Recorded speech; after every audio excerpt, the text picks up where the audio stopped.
News on the Hour, sponsored by O'Reilly Auto Parts.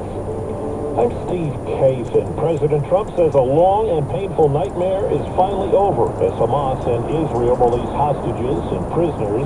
Now the president is in Egypt for a summit. CBS's Nancy Cordes. He's going to be meeting with dozens of world leaders who have flown here from all around the globe with the same mission to try to hammer out the details of this peace plan to ensure that the ceasefire holds and that there is an end to the war, an official end to the war in sight. And in order to do that, they really need to figure out some very key details of this timeline. Earlier, President Trump spoke to Israel's Knesset. We have done the impossible and brought our hostages home. Hostage relative Avida Bakhar met with President Trump early in the day. I rebuilt my house because the terrorists, they burned 150 houses in Barrie.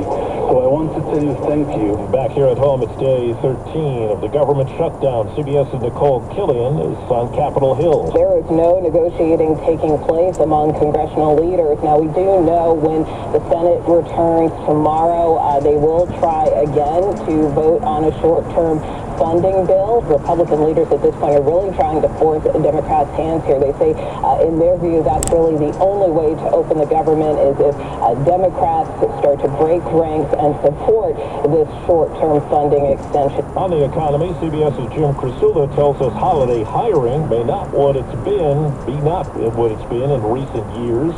Tariffs and other economic factors are prompting retailers to pull back or even delay plans to hire workers for the upcoming Christmas shopping season. One job placement firm predicts that hiring for the last 3 months of the year will likely fall to its lowest level since the 2009 recession. Wind and rain are battering much of the East Coast. CBS News meteorologist Rob Marciano is in Asbury Park, New Jersey.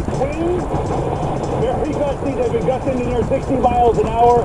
This storm will slowly move out to sea, but before it does that, we have a pivotal high tide later on this afternoon that will cause inland flooding, not just here on the beaches, but in some communities just a bit inland. More than 30 people were rescued when typhoon remnants battered western Alaska.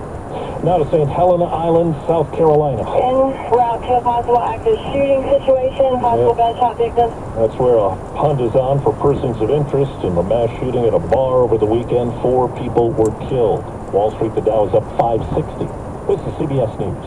Well, that's today's news. I didn't hear any good news, did you? I didn't think so. I guess it's all about perspective. The glass is half full. Well, as always, I'd like to thank you again for coming along with me on these dash cam news adventures.